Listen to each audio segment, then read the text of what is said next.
네, 이번 시간 용도 구역에 대한 내용들 보도록 하겠습니다. 자, 국토계획법상 7번째 테마가 용도 구역인데요. 자, 이게 작년도에 개정이 돼가지고 이제 새로운 용도 구역 3가지가 추가됐죠.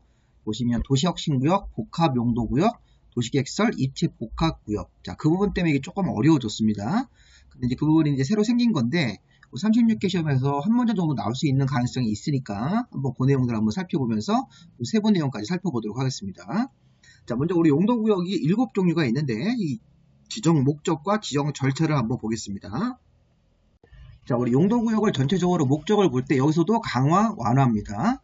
자, 우리 항상 자, 용도구역이 7종류인데 전체적으로 용도구역의 목적을 볼 때는 이게 용도구역 중에서 강화하는 용도구역 4개, 완화하는 용도구역이 3가지가 있었죠. 그래서 우리가 용도구역도 용도지역 및 용도지구의 제한을 강화 목적으로 정하는 것도 있고 완화하는 목적으로 이렇게 정하는 것입니다. 그래서 강화 또는 완화하기 위해서 행위 제한을 따로 정함으로써 따로 정한다는 말이 의미가 있습니다. 그래서 용도구역은 지정되면 기존에 있는 규정은 무시하고 새로 정하는 따로 정하는 이 규정에 따라서 시가지 무질서 확산 방지, 단계적 토지 이용의 도모, 그다음에 혁신적인 토지 활용, 토지 이용의 종합적인 조정 이런 것들이 이제 작년도 8월 7일 날부터 새로 생긴 건데 중요한 거는 여기서 용도 구역도 용도 지역의 제한을 강화 또는 완화할 목적으로 정한다. 이것만 보시면 되겠습니다. 자, 그리고 또 지정 절차는 도시관리계획으로 결정을 해서 지정을 하는 거죠. 2번 도시관리계획하고 완화하는 용도구역 3개는 오는 6번, 7번, 8번 도시관리계획의 내용이라고 볼 수 있습니다. 그리고 도시관리계획 결정 없이 용도구역을 정하는 예외 규정은 없습니다. 용도지역에서만 이런 것들이 있는 것입니다.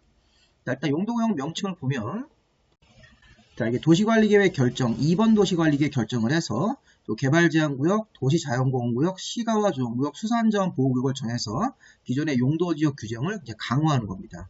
자, 그 다음에 여기 6번 도시관리계획 내용 중에서 6번 도시혁신구역, 7번 복합용도구역, 8번 도시계획설의 입지복합구역. 자, 이런 것들도 이 도시관리계획의 내용인데, 자, 조심할 건 우리 기존에 본 거, 도시혁신구역, 복합용도구역, 도시계획설, 입지복합구역은 바로 도시관리계획 결정으로 가지 말고 이 공간 재고조화 계획의 결정이라는 걸 통해서 이 공간 재고조화 계획을 결정을 해서 이 결정 자체가 도시관리계획 결정을 의지하도록 되어 있습니다. 그래서 얘네들이 도시관리계획의 도시관리계획으로 결정하는 내용인데 이 왼쪽에 있는 것처럼 바로 도시관리계획 결정을 하진 않고 이 공간 재고조화 계획이라는 걸 결정을 해서 이 공간 재고조화 계획 결정이 도시관리계획 결정으로 의지하는 그런 간접적인 절차를 따르게 되어 있습니다. 우리 이렇게 한번 좀 보시고요. 자, 중요한 건 일단 명칭 보시면서 강화하는 거 4개, 완화하는 거 3개 정도만 아셔도 됩니다. 강화, 완화 이렇게. 다음 용도구역의 종류를 다시 7가지를 나열하고 이제 걔네들을 정하는 목적을 좀 보겠습니다.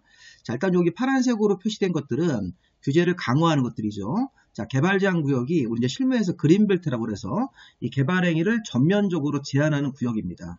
자, 그래서 목적은 이제 뒤에 가서 보실 건데 도시의 무질서한 확산 방지 또는 자연환경 보존도 있고 이 국방부 장관이 요청을 해서 이 국방 보안상 목적으로 개발제한구역을 정해서 우리 이제 남자분들은 이제 그 군대를 갔다 오셨으면 그 군부대 근처에 개발제한구역 팻말 같은 게 이제 이런 목적으로 지정된 거고 또 서울시 외곽 지역에 우리 과천이라든가 하남 이런 데 가보면 개발제한구역이 많이 묶여 있습니다. 그건 이제 도시의 무질서한 확산 방지 목적으로 정했다고 보시면 되겠습니다.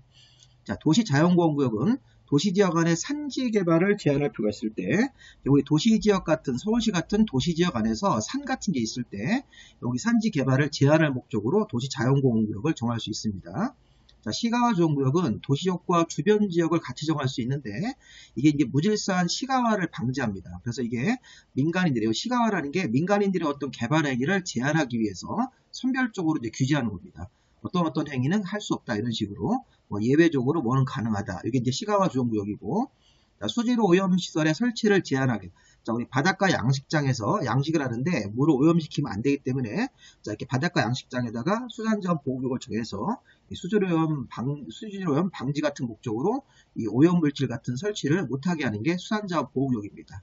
자, 그 다음에 이제 이 분홍색으로 표시된 것들은 규제를 완화하는 것들이죠.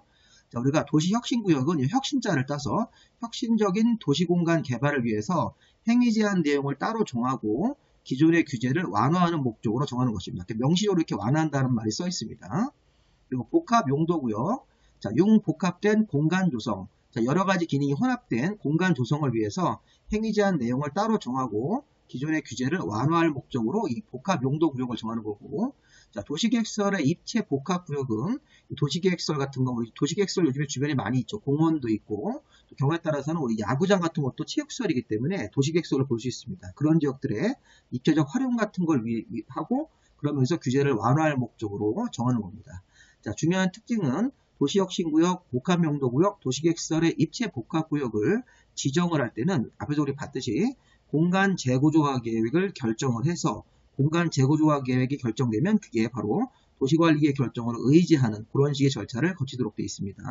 이 앞에 있는 이 파란색 같은 걸 정할 때는 바로 그냥 도시관리계획 결정을 바로 하면 되는 것이죠. 자, 이거 분홍색하고 이 파란색을 구별을 해서 지정 절차도 구분해야 됩니다. 앞에 파란 거는 도시관리계획의 결정 절차를 통해서 바로 지정 변경하고, 여기 분홍색으로 표시된 것들은 규제를 완화하는 목적으로 정하면서 공간 재구조화 계획의 결정을 통해서 그 결정 자체가 도시관리계획 결정을 의지하는 절차를 받도록 되어 있습니다. 자, 그 다음에 이제 지정권자와 지정 목적을 보겠습니다. 다음 주제. 자, 7가지로 나눠서 지정권자와 지정 목적을 볼 건데, 여기서 시험의 포인트는 국토부 장관이 포함되어 있는 게 몇 개냐 이렇게 한번 좀 봐야 됩니다. 자, 먼저 지정권자를 보면 이제 규제를 강화하는 것부터, 자, 개발제한, 도시자연, 시가와 수산자원이 있는데, 자, 우리 개발제한 구역은 국토부 장관만이 결정하는 게 원칙입니다. 국토교통부 장관이 우리가 개발제한 구역은 굉장히 중요한 규제이기 때문에 국토교통부 장관이 도시관리계획 결정을 해서 지정하도록 되어 있습니다. 여기 시도지사나 대도시는 들어가면 안 됩니다. 자, 도시자연공원구역 같은 경우는, 자, 도시자연공원구역은 도시지역 간의 산지 개발을 제한하는데, 이거는 국토부 장관이 할 게 아니라 시도지사, 특광도지사나 대도시의 시장이 도시관리계획 결정으로 정하죠. 자, 시가와 조정구역은 무질서한 시가와 방지를 위한 시가와 조정구역은 시도지사가 도시관리계획 결정을 해서 정하는 겁니다. 여기 대도시는 들어가면 안 됩니다. 자, 그런데 국가계획하고 관련된 그런 시가와 조정구역을 정할 때는 국토부 장관이 도시관리계획을 결정을 해서 지정을 하고요. 자, 수산자원 보호구역은 이거는 주로 이게 바닷가, 공유수면 이런 데다 하기 때문에 해양선부 장관이 도시관리계획 결정으로 지정하도록 되어 있습니다. 그럼 우리 여기서 국토교통부 장관이 포함되어 있는 이 4개 중에서는 국토부 장관이 이게 도시관리계획 결정으로 지정을 하기 때문에 지정권자인데, 국토부 장관이 지정권자로 포함되어 있는 것을 이 4개 중에 고르면 개발제한구역하고 시가조정구역이 국토부 장관이 포함되어 있습니다. 이렇게.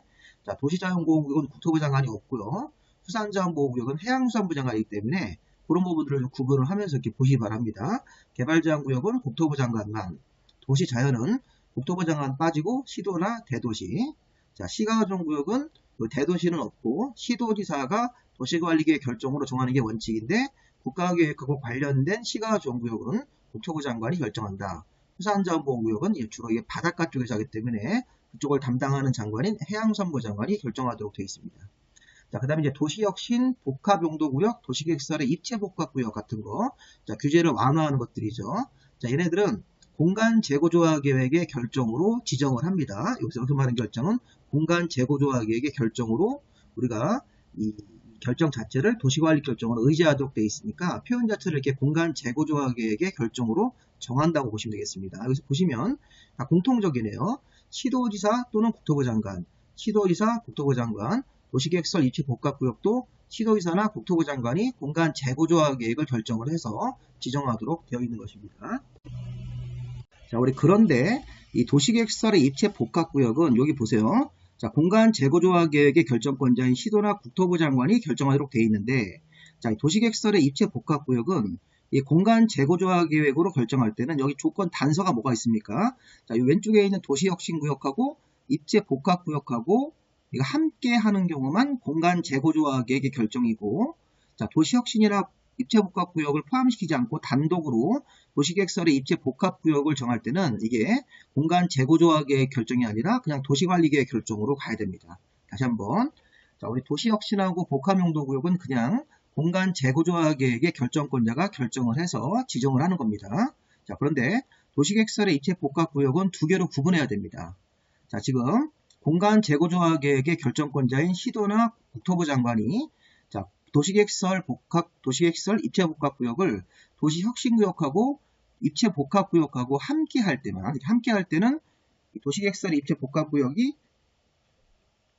공간 재구조화 계획으로 결정이 되는 거고, 만약에 함께하지 않을 때, 자, 도시혁신구역과 함께하지 않기도 하고, 복합용도구역, 입체 복합구역하고도 이게 함께하지 않고 단독으로 도시계획설 입체 복합구역을 정하게 된다면, 그때는 공간 재구조화 계획 결정이 아니라 도시관리 계획의 결정으로 그냥 가는 겁니다. 이 부분은 조금 우리가 좀 한번 봐야 됩니다. 자, 그 다음에 이제 우리가 여기서도 이제 지정권자에 국토부 장관이 포함되어 있는 거는 세 개 다 포함되어 있죠. 자, 이것들이 이제 공간 재구조화 계획으로 결정을 한다면 시도지사 또는 국토부 장관이 공간 재구조화 계획의 결정으로 이런 식으로 가는 겁니다.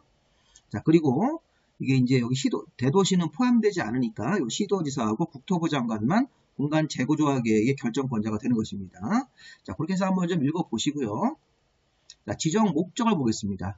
자, 개발제한구역 목적하고 시가조정구역의 목적을 비교하는 게 포인트입니다. 자, 그러니까 개발제한구역은 도시의 무질서한 확산 방지하고 자연환경 보존 목적 같은 환경 목적도 있고, 국방부 장관이 요청을 해서 국가보안상 목적으로 정하는 이렇게 두 가지 목적으로 구분합니다.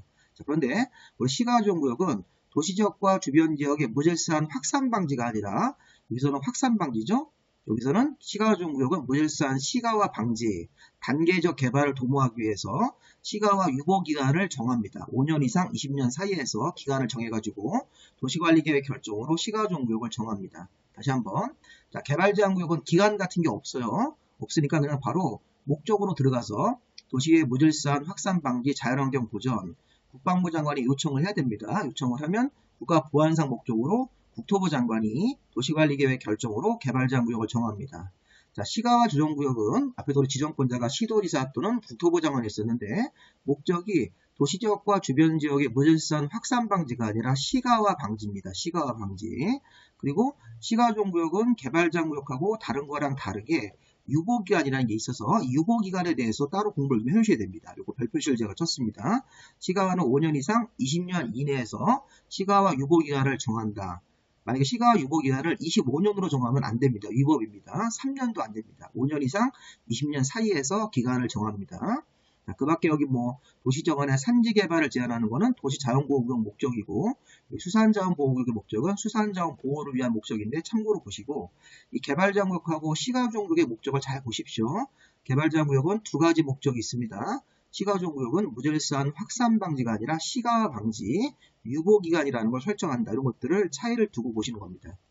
자, 시가화 유보기간은 5년 이상 20년 이내에서 시가조정구역을 도시관리계획 결정으로 지정을 할 때 기간도 같이 정하는 겁니다. 시가조정구역의 위치라든가 면적도 정하면서 이런 유보기간도 도시관리계획 결정 내용으로 정하도록 되어 있습니다. 이거 다 시험 문제 나왔던 질문입니다. 유보기간도 도시관리계획 결정을 하면서 지정을 하는 겁니다. 자, 유보기간 만료일 다음날 되면, 자, 시가화는 유보기간이라는 게 있어요. 개발제한구역이나 도시자원이나 수산자원은 기간이 없으니까 별도로 이렇게 해제 결정을 해야 되는데, 시가조정구역은 이게 자동적으로 해제가 됩니다. 자, 왜냐하면 유보기간 만료일 다음날 되면 시가조정구역을 지정을 한 도시관리계획 결정은 이 법에 따라서 효력을 상실한다. 그러면 시가조정구역 지정, 도시관리계획 결정이 실효가 되었다는 사실을 의무적으로 알려야 됩니다. 실효 사실을 의무적으로 고시에서 알려야 됩니다. 자, 그러면 이게 실효되는 날짜가 시험 문제에서 어떻게 나올까요? 이런 32회 때 유보기간 만료일에 도시관리계획 결정이 효력을 상실한다 그러면 안 됩니다. 자, 유보기간 만료일 다음날이 되는 겁니다. 다음날. 공법을 공부하다 우리 예전에 지형도면 고시는 지형도면 고시를 즉시 효력 발생하는데, 시가조정구역을 지정을 한 도시관리계획 결정 효력이 실효될 때는, 효력을 잃을 때는 항상 유보기간 만료일까지 기다리고 다음날로 날짜가 바뀌면서 효력을 상실하는 겁니다. 이것도 이렇게 구분하시고 실효고시를 의무적으로 해야 됩니다. 이것도 시험 지문에 한번 나왔던 지문이네요. 자, 그 다음에 이제 도시혁신구역하고 복합용도구역, 도시계획설의 입체 복합구역 보겠습니다. 자, 우리 규제를 이제 강화하는 거, 완화하는 거죠. 도시혁신구역하고 복합용도구역하고 도시계획설의 입체복합구역은 규제를 완화하는 것들인데, 자, 이거 다 우리 앞에서 보신 겁니다. 도시혁신구역의 목적은 혁신적인 도시공간 개발을 위해서 행위 제한에 관한 내용을 따로 정해가지고 규제를 완화하기 위해서 정하는 것입니다. 자, 복합용도구역은 혁신적인 도시공간이 아니라 융복합적인 여러 가지 기능이 복합된 공간 조성을 위해서 이 행위 제한에 관한 사항을 따로 정하죠. 그래서 규제를 완화하는 것입니다. 자, 도시계획시설의 입체적인 활용 같은 걸 위해서 우리가 뭐 체육시설 같은 야구장이라든가 축구장 이런 것들을 종합적으로 활용하기 위해서 도시계획시설의 입체 복합구역 같은 거를 정할 수도 있습니다. 자, 그 다음에 우리가 이제 중요한 게 이 행위 제한 부분이 사실 제일 중요합니다. 자, 용도구역 7가지를 분석을 할 때 아까 규제를 강화하는 것 중에서 시가와 조정구역 행위 제한이 가장 중요합니다. 시가와 조정구역에서 어떤 식으로 건물을 져야 되는지, 건폐율은 몇 프로인지 이런 것들을 봐야 되고, 요거 보고 나서 이제 새로 생긴 거, 요 뒤에 거, 그러니까 도시혁신구역하고 복합용도구역, 도시계획시설 입체 복합구역은 따로 여기 5번 파트로 나눠서 보도록 하겠습니다. 자, 여기 보시면요.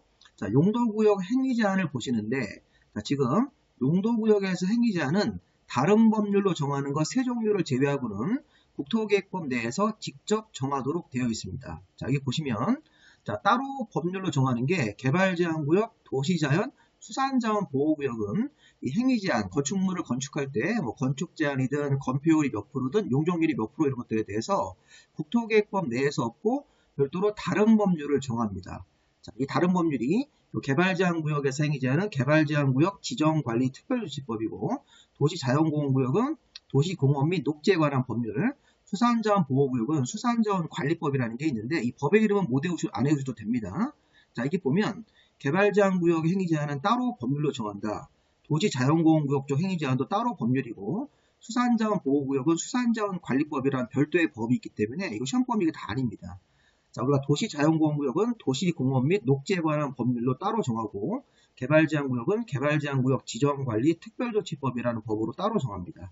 그러니까 얘네들은 시험 범위가 아니기 때문에 그냥 따로 법률로 정하는데 문제는 이겁니다. 시가와 조정구역은 국토계획법 내에서 국토계획법 여기 81조하고 대통령령 88조에다가 다음의 행위 2가지만 할 수 있다 이렇게 써 있습니다. 이게 중요한 겁니다. 이게 시가와 조정구역 이 4개 중에서 시가와 조정구역에다 포커스를 딱 맞추고 여기서 어떤 행위를 할 수 있는지 이제 그걸 봐야 됩니다. 그래서 시가와에서는 이 공익사업인 도시계획사업도 조건부로 할 수 있고 이 도시계획사업을 제외한 나머지 행위는 통제하기 위해서 허가를 바꿔야 됩니다. 법에 정해진 행위만 허가받고 하는 건데 조금 여기가 어렵습니다. 이거 잘 보셔야 됩니다. 공법은 반복해서 보셔야지만 내용이 숙지가 됩니다. 그래서 지금 보시면 개발제한, 도시자연, 수산자원은 따로 법률을 정하고 이런 시가와 조정구역은 국토계획법의 여기 81조에 따라서 국토계획법 내에서 행위제한 내용을 직접 열거하고 있기 때문에 이제 그걸 공부를 하셔야 됩니다. 자, 추가적으로 새로 생긴 거 도시혁신구역, 복합용도구역, 도시계획시설의 입체복합구역도 국토계획법 내에서 직접 행위제한 내용을 정하고 관련 세부 내용들을 봐야 됩니다. 그래서 이 부분이 조금 어렵습니다. 새로 생긴 거라서 좀 생소하죠. 자, 그러면 이제 우리가 시가와 조정구역의 행위제한 보시면 자, 여기 보면 시가와 조정구역은 행위제한 내용을 따로 법률로 정하지 않고 국토계획법에 여기 법제 81조하고 대통령령 88조의 조문을 만들어서 이런 2가지 행위만 할 수 있는데 자세하게 보시면요. 시가와 조정구역에서는 도시계획사업 기억나십니까? 우리 앞에서 도시군 계획사업은 3종류 사업이 있었죠. 도시계획 시설사업, 도시개발사업하고 정비사업입니다. 근데 그런 3가지 사업이 원래는 정해진 절차에 따라서 조건 없이 그냥 하는 겁니다. 도시계획사업은 공익사업이기 때문에 도시계획사업인 도시계획시설사업, 도시개발사업, 정비사업은 그냥 하면 되는데 관련 절차에 따라서 시가와에서는 이게 또 조건부입니다. 이렇게 되어 있습니다. 시가와에서는 자, 이게 용도구역 중에 시가와 조정구역은 규제를 강화할 목적으로 도시계획사업이라도 국방상 공익상 불가피하면서 중앙행정기관의 장이 요청을 해야 됩니다. 자, 이렇게 불가피, 국방상 공익상 불가피하면서 중앙행정기관의 장이 요청을 하고 1조건, 그리고 국토교통부 장관이 인정하는 그런 도시계획 사업만, 여기 국토부 장관이 인정하는 게 2조건입니다. 자, 1조건 요 앞에 있는 조건하고 뒤에 있는 국토부 장관이 별도로 인정하는 요 2조건까지 모두 맞는 도시계획 사업만 할 수 있는 겁니다. 자, 우리가 이거를 해석할 때 시가화가 아니라면요. 시가와 조정구역이 아니라면 여기 시가화가 아닐 때는 도시계획 사업을 국토부 장관한테 인정받고 하는 게 아니라 그냥 관련 절차에 따라서 바로 진행을 하면 됩니다. 공익사업이기 때문에 시가화에서는 이런 도시계획사업조차도 규제를 받습니다. 국방상 공익상 불가피하면서 중앙행정기관의 여러 장관들이 요청을 하고 1조건, 그러면서 국토교통부 장관이 인정하는 2조건, 이 2가지가 모두 맞는 도시계획사업만 할 수 있고요. 그 다음에 더 중요한 게 뭐냐면 이겁니다. 여기 81조 2항에 근거해서 시가와 조정구역에서는 허가를 받아서 여기 1번 행위부터 대표적으로 8번까지 이런 행위들만 가능합니다. 시가에서는 엄격히 통제하는 지역이기 때문에 민간인들의 어떤 개발 행위를 제한을 하기 위해서 저 밑에 1번부터 8번까지 대표적인 행위를 나열을 하고 허가를 받아서 할 수 있는 것들하고 봐야 됩니다. 읽어보니까 시가와에서는 도시계획 사업은 도시계획 사업은 앞에 절차에 따라서 진행을 하고 도시계획 사업을 제외한 나머지 행위는 다음 행위만 여기 특광시군수한테 허가를 받아서 할 수 있다. 만약에 허가를 받지 않고 개발 행위하거나 여기 없는 행위를 자기 마음대로 했을 때는 3년 이하의 징역 3천만 원 이하의 처벌 조항도 있습니다. 이게 시가와에서는 도시계획 사업을 제외한 나머지 행위는 다음 행위에 한해서 허가를 받아야 할 수 있는데 여기서 우리가 볼 때 이런 겁니다. 이 분홍색으로 제가 체크한 부분들은 이게 신축이 된다는 겁니다. 분홍색은 신축, 파란색은 신축이 안 되고 증축이나 개축 같은 것들만 가능하다. 이렇게 우리가 봐야 되는 겁니다. 이렇게 색깔을 잘 이용해야 됩니다. 시가와에서 허가받고 할 때, 여기 분홍색은 신축이 되는 겁니다. 신축. 예를 들어서 농업용 축사나 창고, 양어장, 그 다음에 여기 관리용 건축물. 이런 것들은 농업에 필요한 축사, 창고, 양어장 같은 것들, 또 농업에 필요한 관리용 건축물들, 이런 것들, 기존 건축물을 포함해서 33제곱미터 이내인데, 이렇게 농림, 어업용 건축물은 건축이 가능하죠. 건축. 허가받아서. 우리 이제 나중에 건축법을 배우시면 건축법상 건축은 신축, 증축, 개축, 재축이 모두 건축에 포함됩니다. 그리고 우리 국토계획법에서 건축이라는 말을 쓸 때는 신축, 증축, 개축, 재축이 다 포함된다는 얘기입니다. 우리나라는 농사 짓는 건물에 대해서는 굉장히 좀 너그러운 측면이 있습니다. 그래서 축사나 창고, 양화장 이런 것들, 농업에 필요한 관리용 건축물 같은 경우를 33제곱미터 이내로 지으면 건축이 되기 때문에 허가받아서 신축, 증축, 개축, 재축이 다 됩니다. 그다음 우리 마을 공동설 같은 거, 마을 공동설이면 새마을회관, 농로나 제방 같은 것들도 설치입니다. 설치라는 얘기는 신축이 당연히 포함되는 것이죠. 그 다음에 공익설, 공용설, 공공설 같은 일종의 이제 관공서들이죠. 보건소, 파출소, 이런 동사무소 같은 경우도 설치가 됩니다. 그럼 시가와에서는 농사 짓는 데 필요한 건물들하고 마을 공동, 그다음에 공익이나 공공같이 이렇게 공익성이 있는 건물들은 허가를 받아서 신축, 설치가 다르게 되는 겁니다. 건축도 신축, 증축, 개축이고 설치가 되면 증축이나 개축 같은 것들도 포함된다고 보시면 되겠습니다. 반면에 이제 보세요. 민간인들이 주택을 가지고 있었는데 주택의 신축은 무조건 안 됩니다. 농업용 축사나 창고는 신축이 됩니다. 허가 받으면. 근데 주택은 증축부터 시가와 조정구역에서 기존에 있었던 주택을 100제곱미터 정도 이내 범위 안에서 증축이 가능하다. 이렇게. 그다음에 기존 건축물이면 주택 이외에 기존 건축물은 상가 같은 거, 시가와에 있는 상가라든가 공장 이런 것들은 동일한 규모 안에서 개축이나 재축, 대선처럼 고치는 행위만 할 수 있고 허가받아서. 종교시설도 증축이네요. 주택도 증축, 종교도 증축 정도밖에 안 되는 겁니다.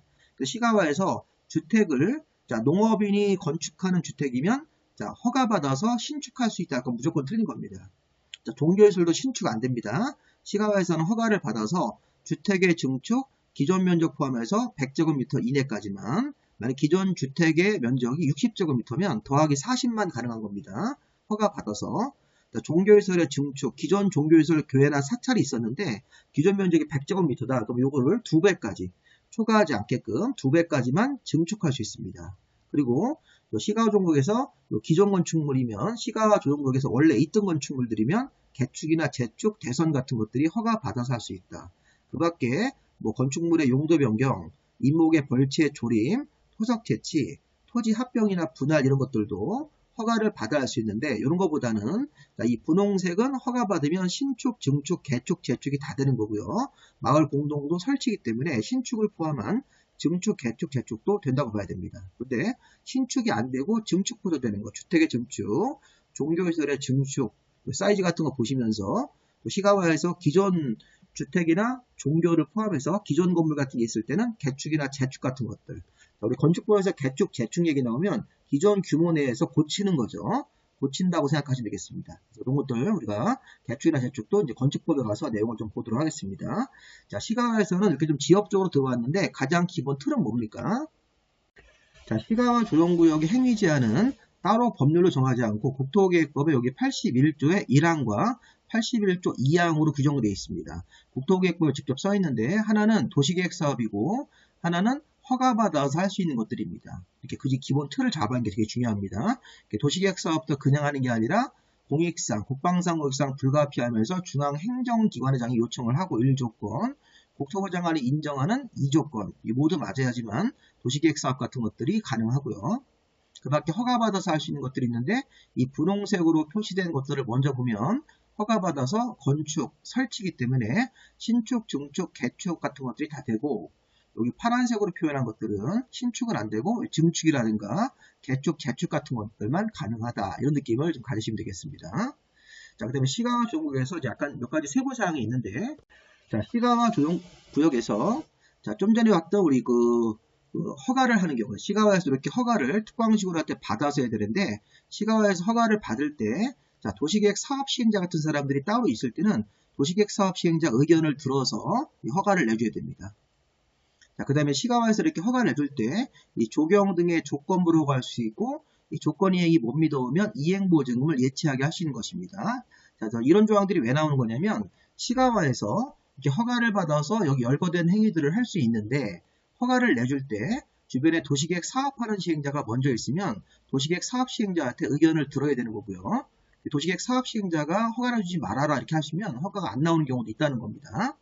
그리고 허가할 때 그 기반시설을 추가적으로 만들고 위해 방지, 환경오염 방지, 경관, 조경 같은 이런 조건부로 허가할 수 있습니다. 허가를 내줄 때 허가하면서 공사 끝난 다음에 조경을 좀 해라 이렇게 공사 중간에 위험한 거 있으면 방지 대책 세워라 이렇게 조건을 붙일 수 있고 또 조건 이행이 못 믿어오면 이행 보증금이라는 걸 예치하게 할 수 있습니다. 다만 국가나 지방자치단체나 공공기관 같은 공기업은 이 조건부가 하더라도 이행 보증금을 예치하지 않습니다. 이런 것들이 시험 문제에서 가끔 한 번씩 나옵니다. 그리고 이제 필수적 허가 대상은 이런 게 있어요. 시가와에서 축사. 자, 축사면 뭡니까? 축사면 허가받아서 건축을 할 수 있는 것입니다. 좀 전에 시가와에서 허가받고 하는 것 중에서 분홍색 축사 같은 것들의 건축은 허가받으면 할 수 있죠. 축사에 건축을 할 때, 자, 우리 시험에서 한 가구당 축사를 300제곱미터 이하로 설치할 때, 설치가 이제 신축이 포함된다는 말이죠. 그럼 일단 기본적으로 축사를 300제곱미터 이하로 설치, 신축 같은 거 할 때는 허가 없이 할 수 있다. 그러면 이게 틀린 겁니다. 허가를 받아야 되는데 특별한 사유가 없으면 허가관청이 허가를 하여한다. 허가를 거부하지 말라는 겁니다. 굉장히 특이하죠. 그래서 가구당 축사 300제곱미터 이하 하나만 더 보면 퇴비사는 100제곱미터 이하로 시가와 안에서 설치할 때 허가 신청이 들어가야 됩니다. 그러면 이런 거 새로 신축하는 거에 대해서 허가 신청이 들어갔을 때는 특별한 사유가 없으면 허가를 하여한다. 그러니까 특별한 사유가 없으면 의무적으로 허가를 내주지 허가를 거부하지 말라는 얘기입니다. 이런 거 한번 좀 읽어보시고요. 이런 거 시험지문에서 가구당 자, 기존 축사 면적 포함해서 300제곱미터 이하로 축사를 설치할 때는 허가 없이 할 수 있다. 이런 식으로 문장을 바꿀 수 있습니다. 그럼 틀린 지문이 되는 것입니다. 자, 그리고 시가와에서는 이렇게 처벌 정하고 원상 회복 의무를 부과할 수 있습니다. 자, 무허가 행위자, 아니면 허가 내용과 다르게 개발행위 했을 때는 그 개발행위 한 거에 대해서 원상 회복을 해라 이런 식으로 할 수 있고 원상 회복을 안 하고 버티고 미이행을 하면 행정 대집행으로 강제 철거 같은 것도 할 수 있는 것이죠. 또 허가 없이 개발행위를 하거나 부정한 방법으로 허가받아서 개발행위 하면 3년 이하의 징역 3천만 원 벌금으로 처벌하기 때문에 이런 것들도 한번 우리가 좀 보시고요. 마지막으로 용도구역 중에서 도시혁신구역, 복합용도구역, 도시계획설의 입체 복합구역에서 건물 같은 걸 짓거나 토지에 대한 규제를 어떻게 하는지 그 행위제한 내용을 보겠습니다. 자, 우리 좀 전에 시가와 조정구역에서 행위제한, 시가와 조정구역은 국토계획법 내에서 도시계획사업은 도시계획사업하고 그 밖에 허가받는 행위를 구분을 해서 국토계획법에서 규제를 하고 있었습니다. 자, 그런데 문제는 이 도시혁신구역하고 복합용도구역하고 도시계획설 입체 복합구역도 국토계획법 내에서 직접 규제하고 있기 때문에 어떤 식으로 국토계획법 내에서 규제하는지를 시험 문제에서 물어볼 수 있습니다. 자, 그래서 우리가 시가조정구역 앞에서 배웠고 나머지 세 가지도 여기 도시혁신구역, 복합용도구역, 도시계획설의 입체 복합구역도 국토계획법에 따라서 어떤 식으로 행위제한을 가는지를 보겠습니다. 자, 지금 보면 도시혁신, 복합용도, 도시계획설의 입체 복합구역인데 행위제한을 처리할 때 이제 결론이 뭐냐면 도시혁신구역은 여기 1번, 2번, 3번, 4번 같은 각종 규제를 자, 도시혁신 계획으로 따로 정합니다. 자, 이때는 우리가 도시혁신 계획이라는 계획이 별도로 만들어지고 그 계획 자체로서 이런 규제 등을 정한다는 겁니다. 그 다음에 복합용도구역도 1번 규제인 건축물의 용도 종류 같은 규제하고 2번 규제인 건폐율 용적률 같은 규제를, 여기는 이제 토지 이용 같은 건 없습니다. 건축물의 높이도 없는데 왼쪽이랑 비교해보면 1번 규제나 2번 같은 규제를 복합용도 계획으로 정합니다. 그래서 복합용도구역 정하고 복합용도 계획을 수립을 해서 이 계획으로 요 각종 규제의 내용을 정하는 겁니다. 자, 그 다음에 이제 문제는 요 세 번째인데, 도시계획시설의 입체복합구역은 요 1번 규제, 입체복합구역 안에서 도시계획시설 같은 것들하고 도시계획시설이 아닌 일반적인 시설에 대해서는 자, 1번 규제 건축물의 용도 종류, 건폐율 용적률, 건축물의 높이 같은 것들에 대해서 자, 대통령령으로 정하는 범위 안에서 따로 정할 수 있다. 이 따로 정하는 내용 자체가 계획이 아니라는 겁니다. 자, 왼쪽에 있는 두 가지는 도시혁신구역하고 복합용도구역은 별도로 계획을 만들어서 이 계획으로 여기 써있는 규제의 내용들을 정하는데, 자, 도시계획설의 입체복합구역은 계획이 없어요. 계획이 없으니까 대통령령으로 직접 규제합니다. 그래서 그 내용을 볼 겁니다. 자, 그 내용을 볼 거고, 여기 이제 한도가 좀 정해져 있는데 그냥 참고로 보세요. 여기 건폐율이나 용적률 같은 것들을 이렇게 별도로 대통령령으로 정할 때, 자, 원래 우리가 국토기획법에서 대통령령으로 21가지 건폐율, 21가지 용적률 기억나나요? 용도 지역별로. 건폐율은 5, 6, 6, 5, 7, 용적률은 100, 150, 200, 250, 300, 500 이렇게 외웠던 거 있었지 않습니까? 그 숫자의 2배를, 200%가 2배입니다. 요거 이하로 별도로 정하는 겁니다. 대통령령으로. 중요한 건 이렇게 2배를 넘어가지 못하는데 요 범위 안에서 대통령령으로 정하는 그 숫자를 제가 이제 보여드릴 겁니다. 자, 지금 결론이 뭐냐면 도시혁신구역에서는 도시혁신 계획으로 1번 규제, 2번 규제, 3번, 4번 규제를 처리하고 복합용도구역도 1번이나 2번 규제에 대해서 복합용도 계획을 만드는데 도시계획설의 입체 복합구역 행위제한은 국토계획법 내에서 계획이 따로 없고 1번이나 2번이나 3번 같은 규제를 대통령령으로 별도로 이렇게 숫자를 정하든지 별도의 내용을 정하는 겁니다. 여기는 계획은 없습니다. 그래서 그 내용을 이제 보여드릴 겁니다. 자, 이것부터 먼저 보세요. 도시계획설의 입체 복합구역을 먼저 보고 나머지 두 가지를 제가 언급을 하겠습니다. 이 새로 생긴 거라서 조금 어렵습니다. 그러면 도시계획설 입체 복합구역의 세부사항으로 가가지고 일단 지정 대상이 4군데가 있습니다. 자, 여기 보면 여기 도시관리계획의 결정권자가 자, 다음 어느 하나의 경우에 자, 도시계획설이 결정된 토지 전부나 일부를 도시계획설 입체복합구역으로 정할 수 있다. 이 주어가요. 도시관리계획의 결정권자라고 되어 있는데 우리 앞에서 도시계획설 입체복합구역을 우리 앞쪽에서 배웠던 요거 도시혁신구역하고 복합용도구역하고 함께 지정을 하면 이게 공간 재구조화계획의 결정권자고 함께하지 않았을 때는 도시관리계획 결정권자로 주어가 바뀌는 겁니다. 그리고 우리 앞에서 도시계획설의 입체복합구역을 지정을 할 때 도시혁신구역하고 복합용도구역 같은 거하고 함께 지정을 하면 복합구역이 그러면 이게 주어가 공간 재구조화계획 결정권자로 바뀌고 자, 도시계획설 입체복합구역을 단독으로 할 때는 이 도시관리계획 결정권자라고 이렇게 해석하시면 되겠습니다. 자, 중요한 거는 그거보다는 이게 더 중요한 겁니다. 자, 도시계획설 입체복합구역은 도시계획설이 결정된 토지에다가 정합니다. 그런데 도시계획설로 도시관리계획 결정된 토지 전부 일부인데 그 세부적 장소가 1번 도시계획설이 준공되고 나서 10년이 경과해가지고 이 도시계획설의 정비가 필요한 지역들 요거 10년 같은 거 한번 잘 보시고요. 그다음에 지역경제 활성화를 위해서 기반시설의 복합적 이용이 필요할 때 세 번째 첨단 기술을 적용한 새로운 기반시설 구축이 필요할 때 그 밖에 대통령으로 정하는 경우 이렇게 4가지가 있으니까 우리 이런 거를 왜 배우는 거냐면 요거하고 여기 1번이라든가 2번 같은 경우하고 다른 거하고 혼동시킬 수 있습니다. 자, 좀 이따 제가 이제 도시혁신구역의 지정 대상도 4가지가 있는데 그런 거랑 이거랑 섞을 수 있습니다. 자, 지금 도시계획설의 입체 복합구역을 지금 먼저 하고 있습니다.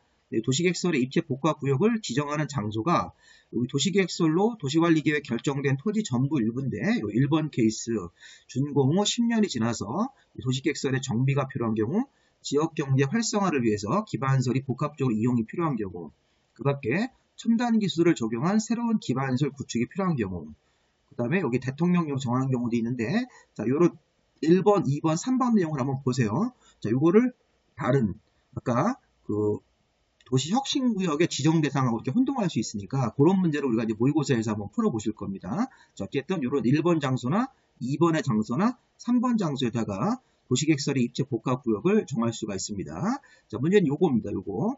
자, 도시계획설의 입체 복합구역에서 어떤 식으로 행위 제한을 대통령령으로 정하고 있는지.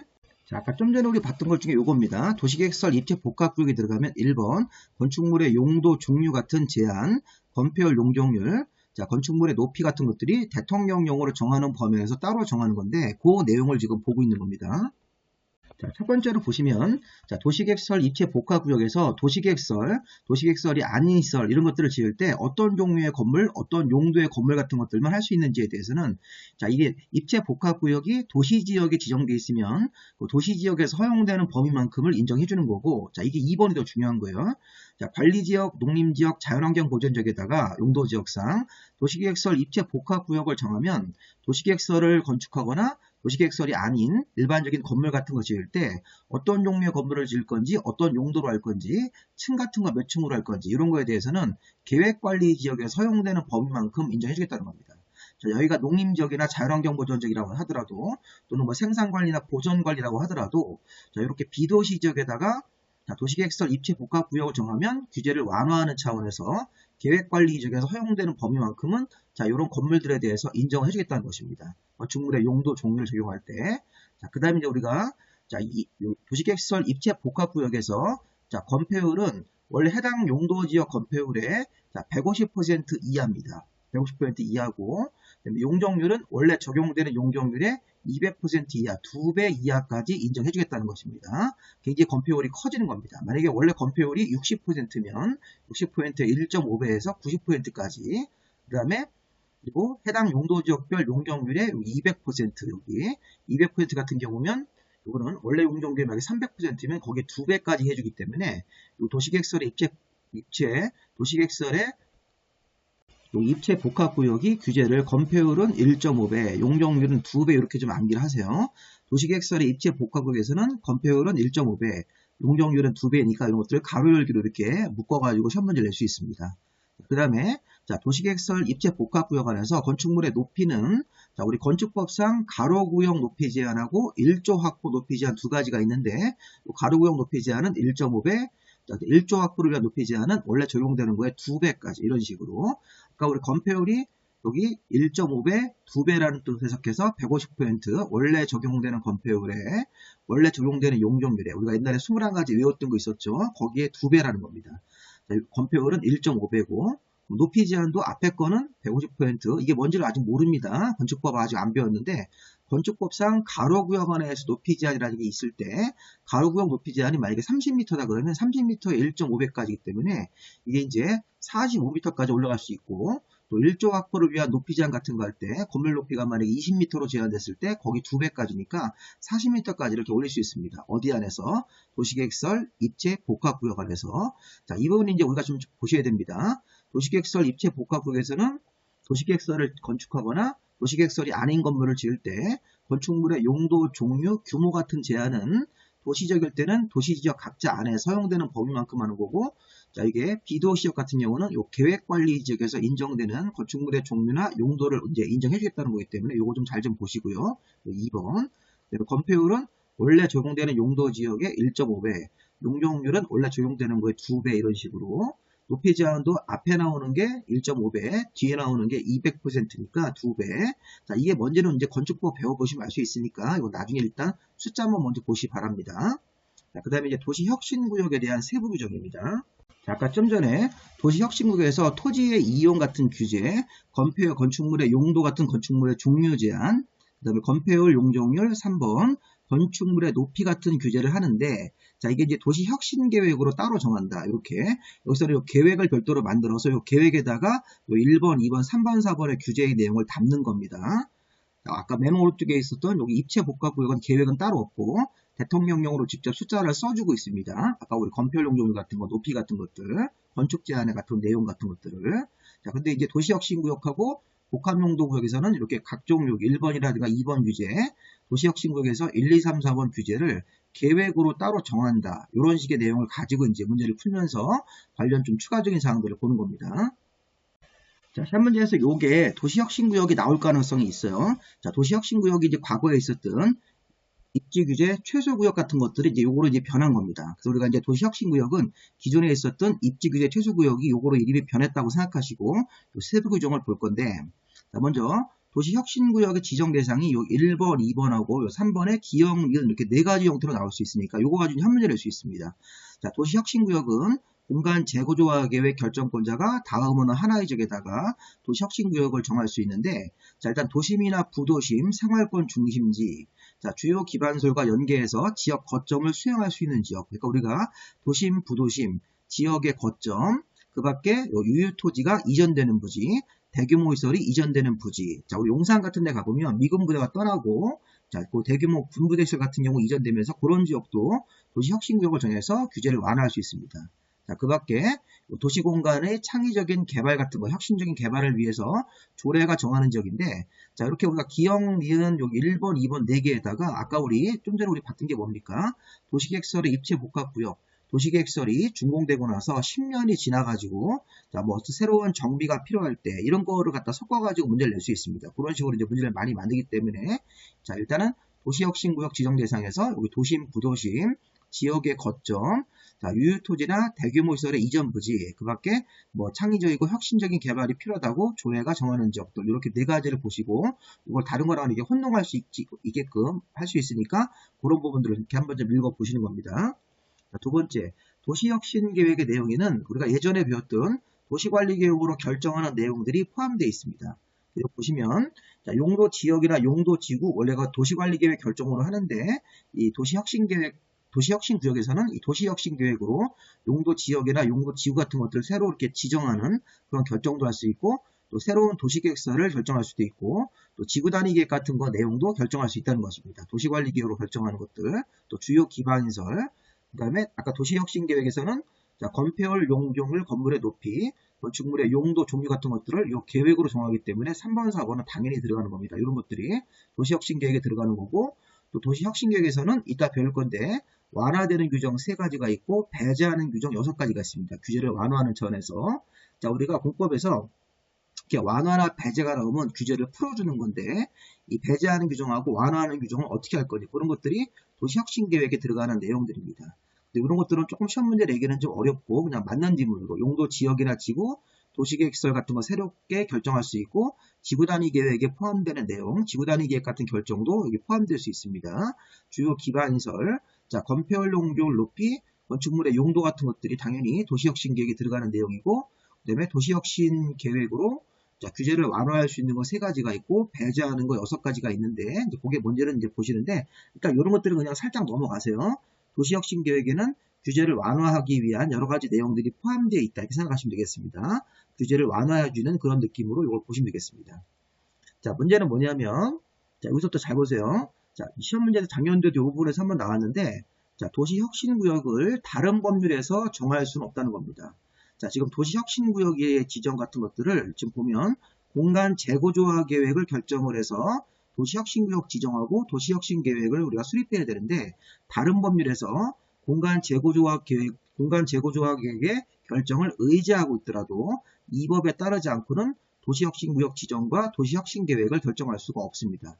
자, 이런 질문들이 예전에 한번 시험 문제가 이거랑 이제 비슷하게 한번 나온 적이 있었는데, 자, 다른 법률에서 공간 재고조화 계획 결정을 의지하면 이 법에 따르지 않고도 도시혁신구역을 정할 수 있다, 이렇게 하면 안 됩니다.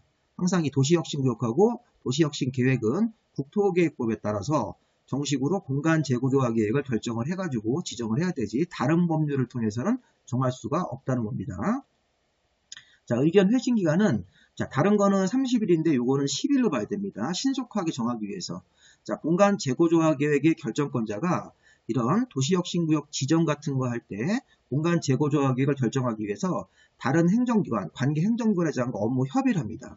그럼 협의 요청을 받은 이 행정기관의 장은 다른 것들은 원래 30일 안에 의견을 제시하면 되는데, 자, 공간 재고조화 계획 같은 것들을 결정하는 거, 여기에 도시혁신구역 지정하는 공간 재고조화 계획 결정은 신속하게 결정하기 위해서 10일, 금물 기준으로 10일 정도 이내 의견을 회신을 해야 됩니다. 다른 것들은 30일인데 도시혁신구역을 지정하는 공간 재고조화 계획을 결정하는 과정에서 행정기관의 장과 협의할 때는 10일 정도 이내 의견을 빨리 회신하도록 되어 있습니다. 이거 30일 그러시면 안 됩니다.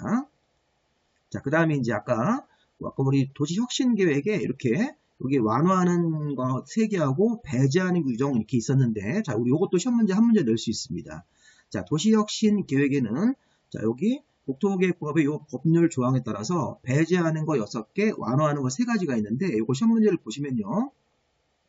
일단 배제하는 것도 보시면 주택법상 주택의 배치, 부설 주차장 설치하는 규정, 미술작품. 우리나라는 건물을 지었으면 일정 규모 이상이면 건물, 미술작품을 세워야 됩니다. 건물 앞에다가. 자, 공개공지를 일정 규모 확보해야 된다. 자, 도시공원 확보 기준, 학교용지 확보 기준. 자, 이런 것들이 각종 규제입니다. 규제. 근데 우리가 도시혁신구역에서 도시혁신 계획을 만들어 가지고 이 주택법상 주택의 배치, 자, 주상법상 부설 주차장, 여기 문화예술진흥법상 미술작품 설치, 건축법상 공개공지 같은 것들을 이 관련 법을 적용하지 않고 배제하고 다음 각호 규정에도 불구하고라는 게 이런 법조항을 배제하고 도시혁신계획으로 따로 정할 수 있습니다. 자, 주택법상 주택배치, 아파트 동배치 같은 겁니다. 주차장 설치하는 규정, 미술작품, 자, 공개공지, 자, 도시공원 확보 기준, 학교용지 개발 기준 같은 거 있는데 관련 법을 적용하지 않고 배제할 수 있습니다. 자, 근데 여기 보시면 이런 게 있어요. 공동심의를 거쳐서, 자, 여기 도시혁신 계획으로, 여기 도시계획위원회 심의할 때, 각종 다른 위원회하고 공동심의를 거쳐서, 여기 보십시오. 자, 교육환경보호구역이 학교 근처, 자, 여기 문화유산 보존 활용에 관한 법률에 따른 역사문화 환경 보존 지역이 이게 바로 문화재 같은 것들을 보존하기 위한 지역이 바로 역사문화 환경 보존 지역이고, 자, 자연유산 보존 활용에 관한 법률은 이건 이제 천연기념물 같은 겁니다. 천연기념물 같은 것들을 보존하는 지역도 있는데, 자, 교육환경 보호, 역사문화 환경 보존 지역, 역사문화 환경 보존 지역 같은 것들은 요거는 자, 완화하는 거죠. 배제하는 게 아닙니다. 시험 문제가 이제 어떻게 나올 수 있냐면, 자, 지금 도시혁신구역 안에서 도시혁신계획으로 자, 관련 규정을 불구하고 따로 정할 수 있는 것. 자, 따로 정하는 게 뭡니까? 이 관련 법의 규정을 배제하고 따로 정하는 게 주택법상 주택의 배치, 주차장법상 부설 주차장, 문화예술진흥법상 미술작품, 공개공지 이런 거 4개 놓고 거기다가 이런 걸 집어넣습니다. 교육환경보호에 관한 행위자 같은 경우를 자, 관련 법에도 불구하고 따로 정할 수 있다 그러면 안 되지. 이건 따로 정하지 않고 이 법에 있는 조항을 완화만 할 수 있습니다. 완화. 공동심이라는 거에서 완화하는 것이지 기존 법을 배제하고 따로 정한다고 하시면 안 됩니다. 그래서 이제 우리가 완화 규정하고 앞에 이렇게 배제 규정 같은 거 배제하고 기존 법을 배제하고 이게 바로 이제 그 법조항에도 불구하고 도시혁신계획으로 따로 정한다는 말이 기존 법을 배제한다는 뜻입니다. 별도로 규제를 정하기 위해서. 자, 이런 거 혼동할 수 있으니까 배제하는 거 6개, 완화하는 거 3개 정도만 이렇게 한번 읽어보시면서 자, 처음 공부하실 때는 잘 안 됩니다. 어렵습니다. 자꾸 연습을 할 거고 제가 나중에 이런 것들은 문제풀이 하면서 또 한번 설명을 드릴 겁니다. 한번 처음 들어보시는 게 중요한 거예요. 어려운 공부는 여러 번 반복하는 게 중요한 겁니다. 자, 그 다음에 도시혁신구역으로 지정되면 건축법상 또 규제를 풀어주는 제도가 특별건축구역이라는 게 있는데 도시혁신구역 지정되면 건축법상 특별건축구역으로 지정된 것으로 본다. 이게 작년도 시험 문제입니다. 자, 우리가 2가지 알아두세요. 도시혁신구역하고 복합용도구역이 지정되면 자, 건축법상 규제를 풀어주는 제도인 특별건축구역으로 자동적으로 지정된 곳으로 의제가 됩니다. 자, 도시혁신구역하고 복합용도구역만 그렇습니다. 도시계획설의 입체복합구역은 안 되고 도시혁신구역하고 복합용도구역이 지정이 되면 건축법상 특별건축구역으로 지정된 것으로 봅니다. 8번째, 자, 이것도 우리가 그 건축법상 특별건축구역 같은 것들에 대한 규제를 도시혁신구역으로 건축하는 건물도 적용을 한다는 건데 뭐 특별한 건 아니고요. 자, 보면 우리 건축법 73조에 보면 자, 특별건축구역에서 특례사항이라는 게 있어가지고 특별건축구역 내에서도 관련 법을 적용을 배제해서 규제를 풀어주는 조항이 있습니다. 근데 도시혁신구역에서 건축하는 건물도 마치 특별건축구역 내에서 건물 건축하는 것처럼 보고 특별건축구역 내 관련 규정 배제를 적용할 수 있다는 것입니다. 그러니까 우리가 도시혁신구역에서 건축하는 건물도 건축법상 특별건축구역에서 건축물을 건축하는 것으로 보고 건축법에 나오는 요 규제 완화, 규제 여기 배제하는 규정, 배제하는 규정 같은 경우를 그대로 적용할 수 있다는 것입니다. 규제를 풀어주는 차원에서. 자, 그 다음에 이제 이게 도시개발법에 적용을 또 하는 경우가 있는데, 이제 새로 생긴 조항들인데, 도시혁신구역이 지정이 되고, 도시혁신계획이 결정이 되면, 이게 도시개발법상 개발계획하고 도시개발구역이 자동적으로 지정고시가 된 것으로 봅니다. 이런 게 굉장히 어렵습니다.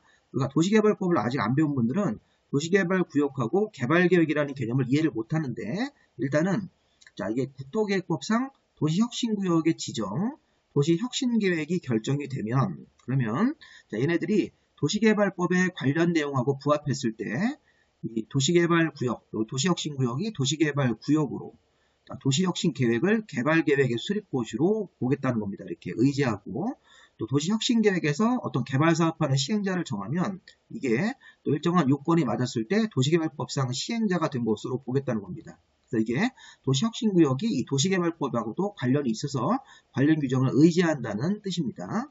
자, 마지막으로 우리가 도시혁신구역은 지구단위계획 구역 규정을 준용하게 되어 있습니다. 자, 우리가 지금 도시혁신구역을 정하고 도시혁신계획이라는 걸 결정을 할 겁니다. 자, 그런데 이렇게 이때 우리가 이제 도시관리계획 결정 실효조항 건축물의 건축에 대해서 지구단위계획 관련 규정을 준용한다는 말이 뭐냐면 도시혁신구역 지정을 하고 나서 3년 안에 도시혁신계획을 만들어야 되는 겁니다. 그렇게 안 하면 이 도시혁신구역을 지정을 한 그 결정 자체가 실효가 된다는 건데 이런 것들도 일단 참고로 그냥 보시면 되겠습니다. 지구단위계획 관련 규정을 또 준용할 수 있다. 이렇게 그냥 해석을 하시면 되겠습니다. 아까 도시개발법의 관련 조항을 또 준용을 해서 도시개발구역 지정, 개발계획 수립고시로 보고 또 이렇게 도시혁신계획으로 사업시행자를 정하면 이 사람이 도시개발법상 시행자가 된 것으로 간주한다.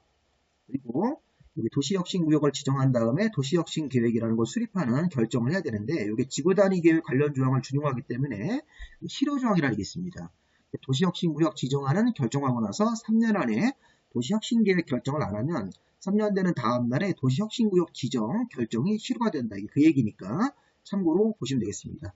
그 밖에 이렇게 도시혁신구역 지정에 관한 세부적 사항은 국토부 장관이 정해서 고시한다. 이렇게 도시혁신구역이 10번까지 내용이 많기 때문에 이거 가지고 시험 문제를 낼 수가 있습니다.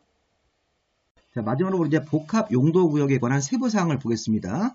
자, 우리 아까 복합용도구역도 다시 앞에로 잠깐 오시면 이 복합용도구역도 1번 건축물의 용도 종류 같은 규제, 제한, 그 다음에 건폐율 용도율 같은 제한이 자, 이게 복합용도계획으로 따로 정하게 되어 있습니다. 자, 왼쪽에 있는 거랑 유사하죠. 도시혁신계획으로 따로 정한다. 복합용도계획으로 정한다. 맨 오른쪽에 있는 여기 입체복합구역, 도시계획서 입체복합구역은 계획은 없고 별도로 이렇게 대통령령으로 규제의 내용들을 구체적으로 서술하고 있죠. 자, 근데 중요한 건 이 복합용도구역인데, 자, 우리가 복합용도구역도 지정 대상부터 보겠습니다. 자, 공간 재구조화 계획 결정권자가 다음 어느 하나의 지역을 복합용도구역으로 정할 수 있습니다. 자, 보시면 이렇게 복합자가 들어간다고 생각하시면 돼요. 복합자가 들어가면, 이런 게 들어가면 다 복합용도구역의 지정 대상인데, 자, 경제활동의 변화로 복합적인 토지 이용이 필요한 지역들, 그 다음에 노후한 건축물들이 밀집해서 단계적 정비가 필요할 때, 복합이라는 단어, 단계적 정비, 그 밖에 복합된 공간 이용을 촉진하기 위해서 대통령령으로 정하는 다음의 지역인데, 다음의 지역도 이렇게 보시면 두 개 이상 용도 지역에 걸치는 땅이 있어서 토지를 효율적으로 사용하고 통합적으로 관리할 필요가 있을 때, 또는 복합된 공간 이용을 촉진하고 다양한 도시공간 같은 것들을 확보하기 위해서 다양한 도시공간 같은 것 조성하는 계획에 관리가 필요한 지역도 이렇게 되어 있으니까 참고로 한번 보시고요. 자, 우리 복합용도계획도 이 계획의 내용이 아까 도시혁신계획처럼 그 계획의 내용들이 아까 유사합니다. 자, 복합용도계획으로도 행위제한 내용들을 따로 정하는데 아까처럼 건축물에 여기 보시면 복합적인 건물의 비율 같은 거, 배치 비율, 건축물을 어떤 용도별로 어떤 종류의 건물을 이렇게 많이 질 건지, 뭐 주거용으로 얼마큼 짓고 상업용으로 얼마큼 짓고 이런 식으로 비율 같은 것들을 정하고 건폐율 용도율 높이 같은 것들을 정하고 여기 용도 지역이나 지구 같은 것도 이 복합용도 계획으로 별도로 이렇게 결정할 수가 있고요. 새로운 도시계획설, 새로운 지구단위 계획, 주요 기반시설 확보 같은 것들을 복합용도계획으로 이렇게 포함시켜서 내용으로 정할 수 있습니다. 자, 이런 거는 암기하는 건 어렵고 복합용도계획에는 규제를 풀어주기 위한, 완화해주기 위한 이런 내용들을 포함하고 있다. 특별히 시험 문제에서 나올 부분은 없는 것 같고요. 자, 그 다음에 이 의지의 조항은 이게 도시혁신구역하고 공통사항입니다. 자, 복합용도구역 지정되면 자, 건축법상 규제를 완화하는 제도인 특별건축구역으로 지정된 것으로 본다. 이 장면도 시험 문제입니다. 자, 도시혁신구역하고 복합용도구역, 용도구역 중에 이 두 가지는 지정이 되면 건축법상 특별건축구역으로 지정이 된 것으로 보고 나중에 건축법상 특별건축구역이 뭔지는 이제 살펴볼 겁니다. 저 뒤에 가서.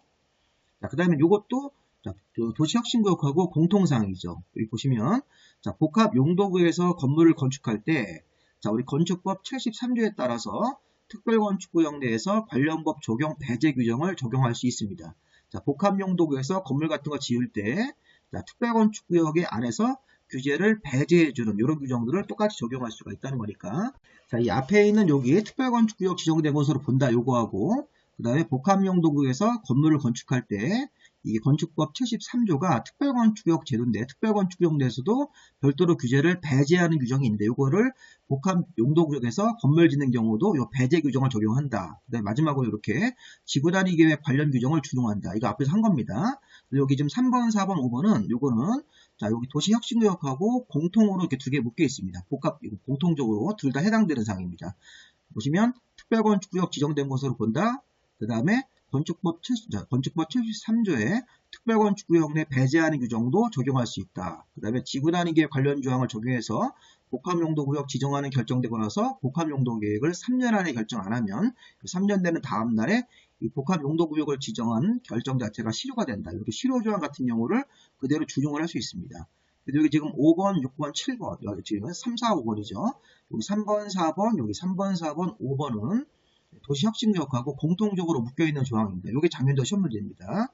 작년도 시험 문제에서 이걸 냈어요. 이거 복합용도구역 지정된 지역하고 도시혁신구역 지정된 지역은 둘 다 공통적으로 건축법상 특별건축구역 지정된 곳으로 본다. 이런 식으로 해서 3번, 4번, 5번 규정은 도시혁신구역에 있는 제도를 그대로 복사해서 복합용도구역에서도 적용할 수 있다고 보시면 되겠습니다. 자, 이게 내용이 많아서 좀 빠르게 설명하다 보니까 정신이 없을 텐데 한번 천천히 이렇게 잘 한번 들어보시면서 한 번 듣고 이해가 안 되시면 다시 한번 들어보시고 또 제가 이제 조만간 이 부분은 좀 문제를 만들어서 올릴 테니까 문제를 풀면서 또 내용들을 다시 한번 복습하는 방법이 있으니까 일단 한번 1회 한번 들어보시는 게 중요한 겁니다.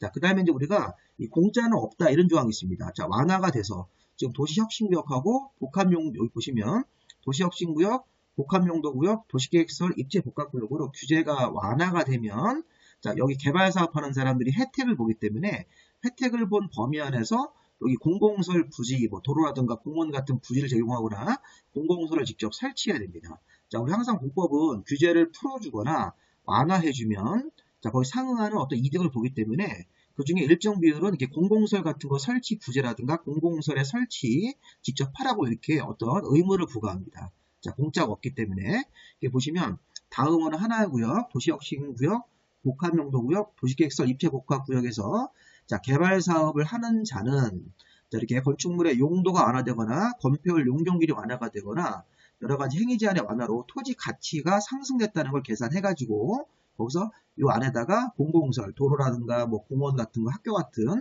공공시설 부지를 제공하거나 공공시설을 직접 설치해야 됩니다. 그래서 규제가 완화가 돼서 땅값이 오르면 경제적인 이익을 보기 때문에 그 중에 일정 부분을 환수하기 위해서 이렇게 공공시설의 설치 같은 부지를 제공하도록 되어 있는 이런 인센티브 제도가 있습니다.